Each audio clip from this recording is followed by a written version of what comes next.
Thank you very much.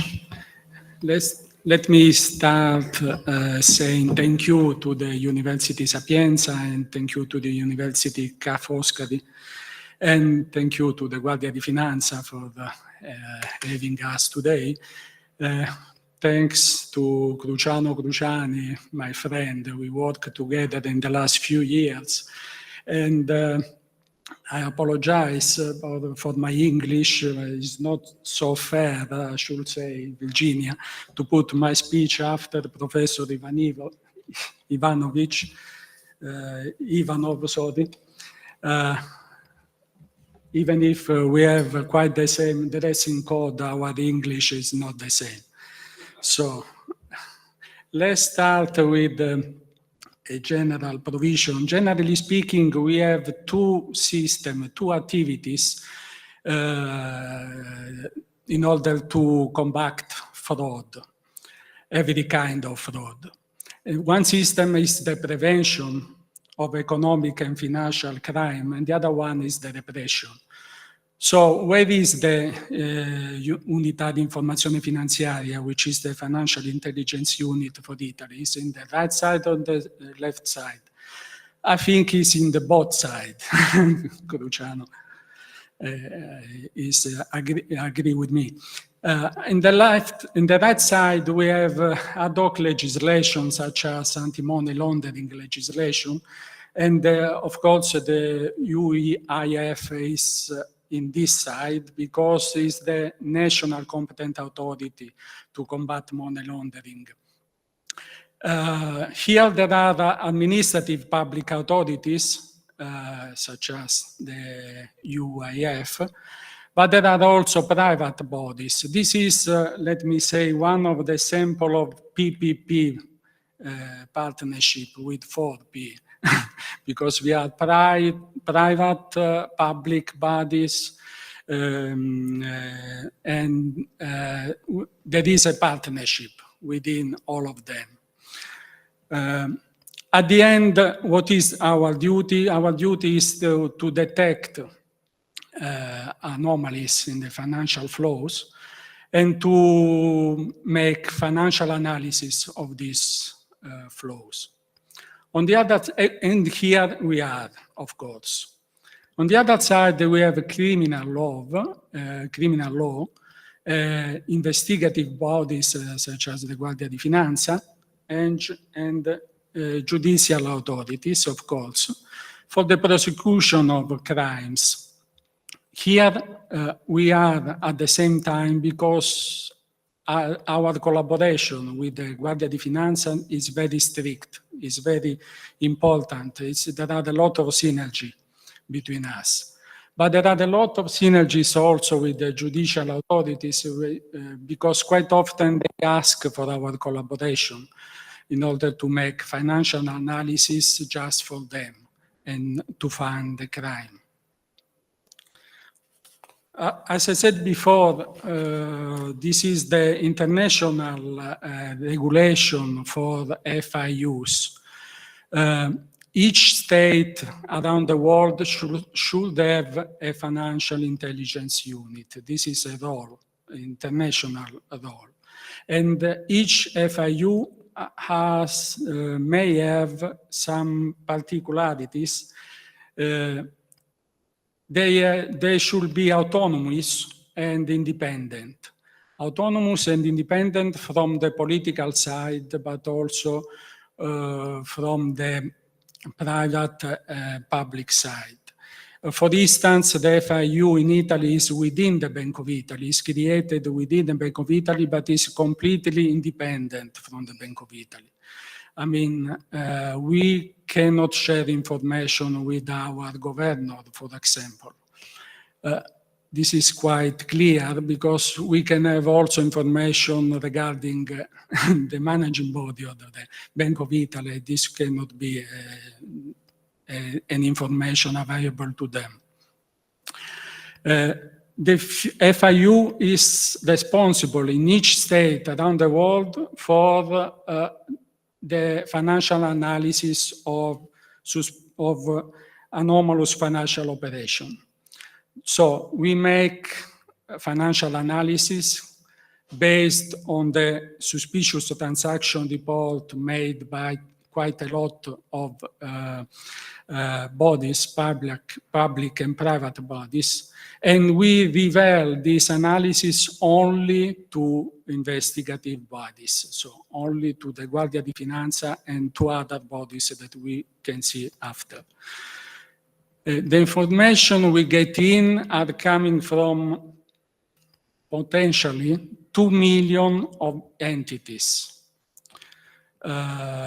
Private entities, public entities, but also professionals and public authorities as well.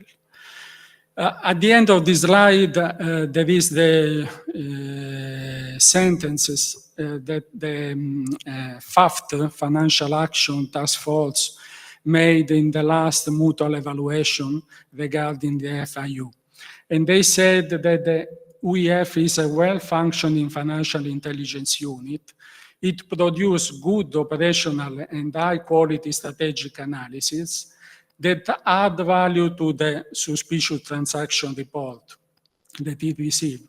Its technical notes serve to Guardia di Finanza and DIA, which is the Direzione Investigativa Antimafia, in order to launching ML, associated predicate crime, and TF investigation, which is financing of terrorism investigation.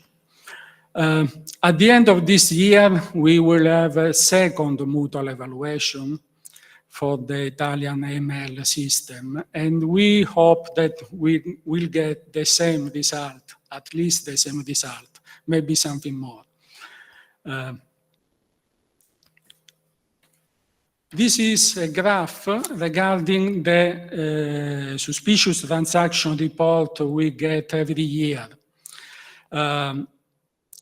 Last year and this year, we received more than 150,000 suspicious transaction reports from the public sector, from the private sector, from the professionals, from all the bodies which are obliged to send us a suspicious transaction report.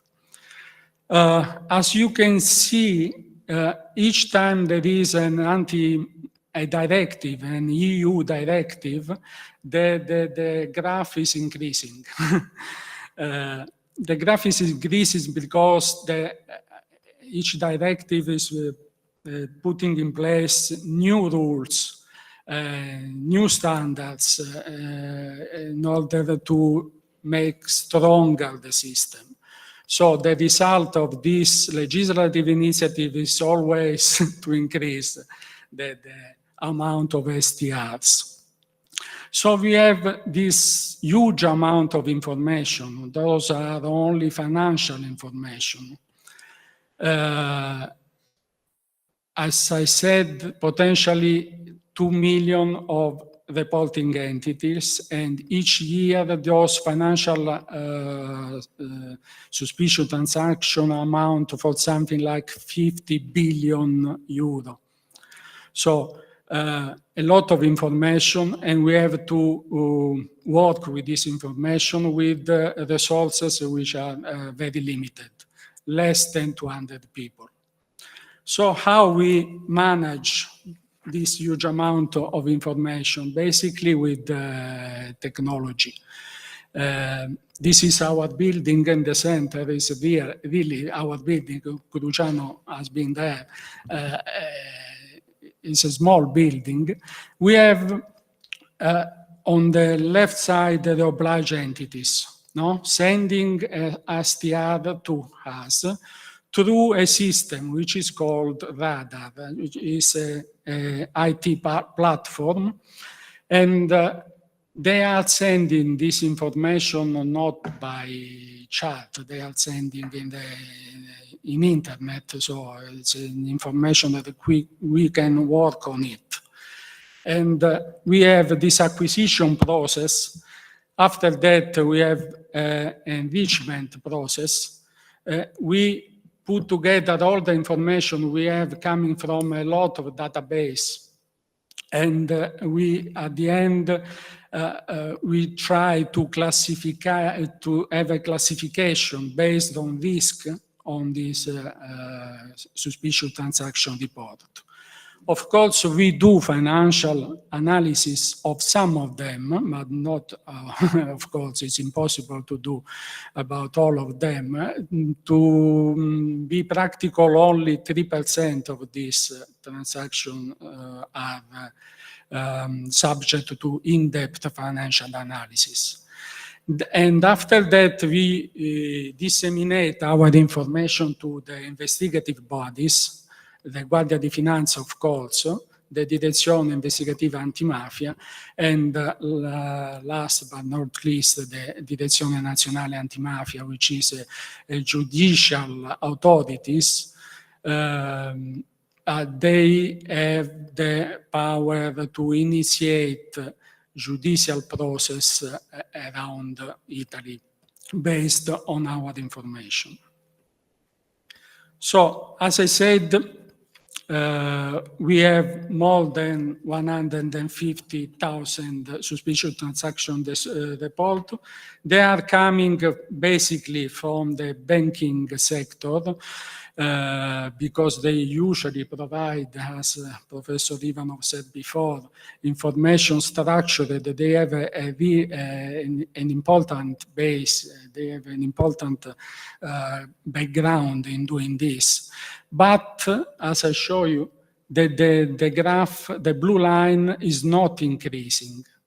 The other bodies are increasing more than the banks, and they are basically payment institute, gaming sector, money transfer institution, and there are quite few public offices sending us this kind of information. Why I said this?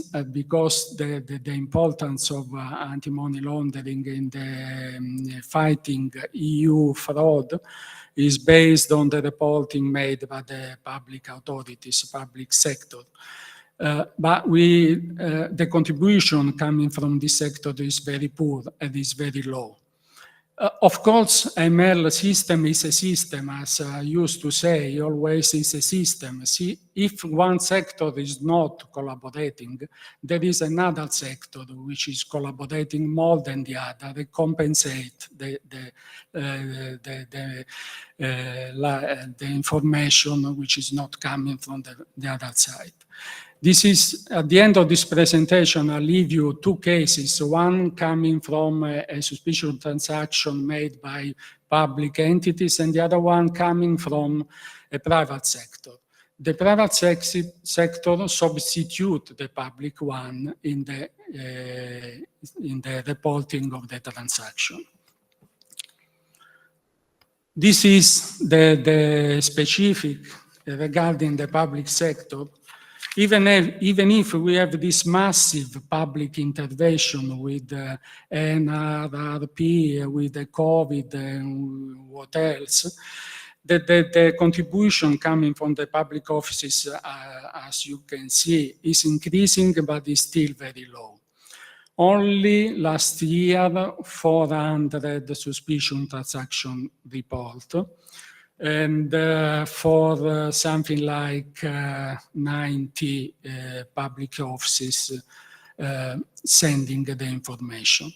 As you can see even in this graph, every time there is a public intervention, putting money in the system and the economic system, this kind of report is increasing, of course.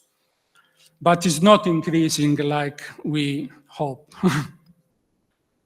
This is the Italian map, and we have the public offices registered in our internet system, in Radar, on the left side.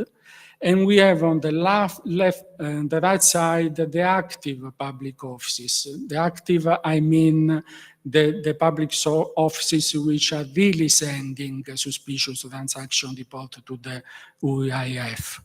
And as you can see, on the there are very few offices on the right side, okay?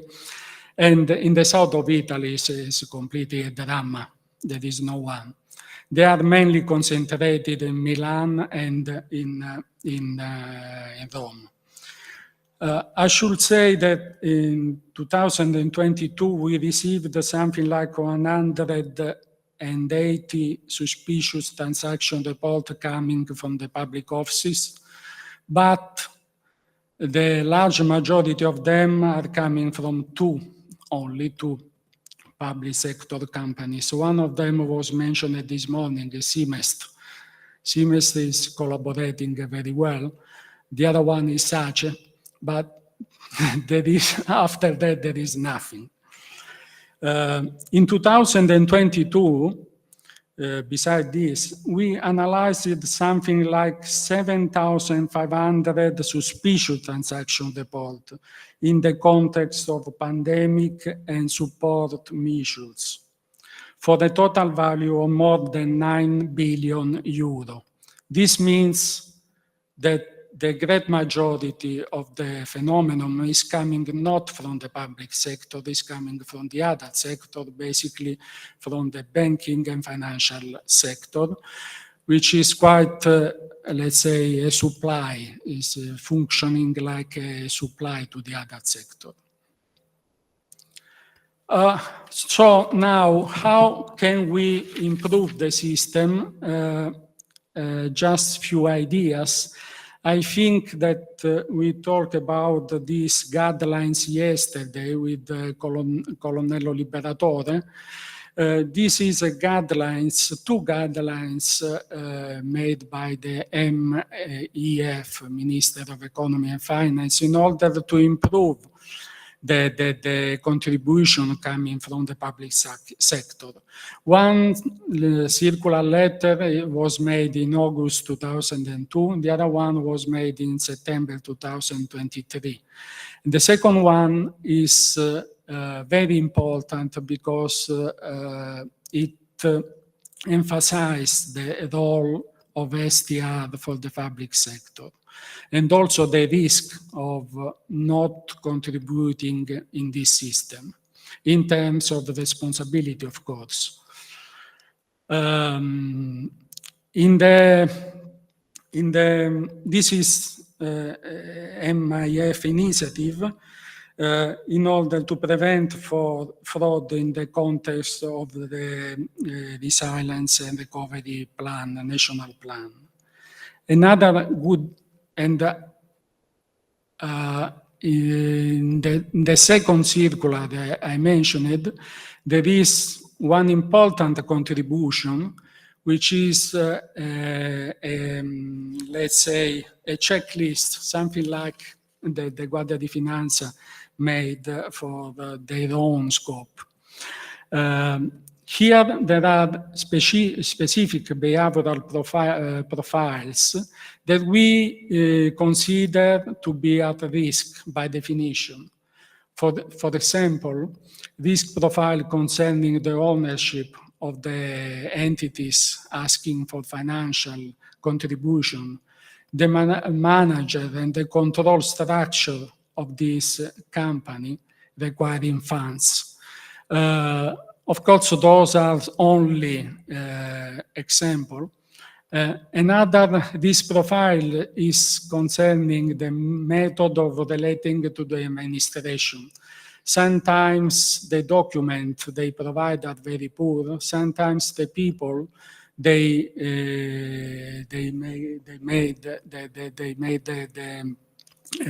fulfill the documents are not the real owner of the entities. Some other risk profiles are concerning the economic and financial situation of the entities. So it's a good practice to check before giving money to this entity if there are some of these profile in place. Of course, this is one of the initiatives we have taken. Another one is the education the education is very important. This meeting is a good example. Now we have to implement education around the entities in order to provide information which are useful to prevent fraud.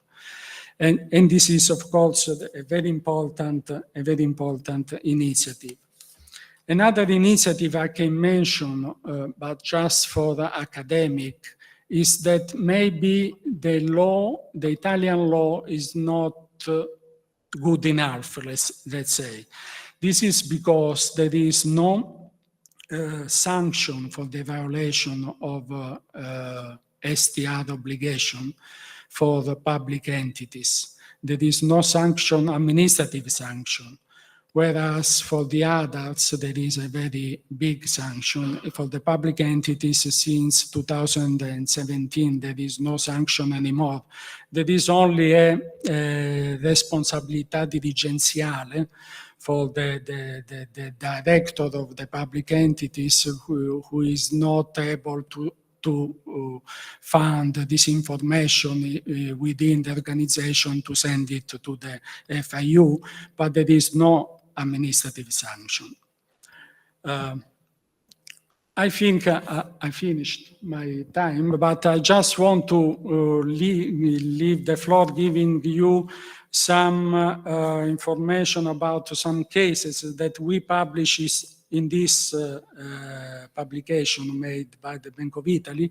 This is available only in Italian at the moment, but we are providing for an English version. In this, we describe, of course, without name, our cases, our more important cases. Two of these cases published in the last number are regarding public fund. This is the case number 1 and the case number 9. Here, I just want to say that, as I said before, the first case is coming from a report made by the public institution. In this case, it's CIMEST. No, of course. In the other case, the report is not coming from the public entity, but is coming from a fintech financial institution, but it's involved a public entities. They do not send us any information about this case. The other thing very important is that there is always an international level in the scheme. Here there is an international level regarding the east side of Europe and Asia, China. In China, at the end, all the money coming from this fraud were collected from entities in China. And then the money was coming back in Italy through credit card and ATM machine. But in both cases, the person who was, inventing the scheme were Italians. So always are Italians, but always there is an international side of the money laundering activity. In the second case, I think is something regarding East Europe again. But then at the end, the beneficial owner was always an Italian one. So I finish and then I thank you again.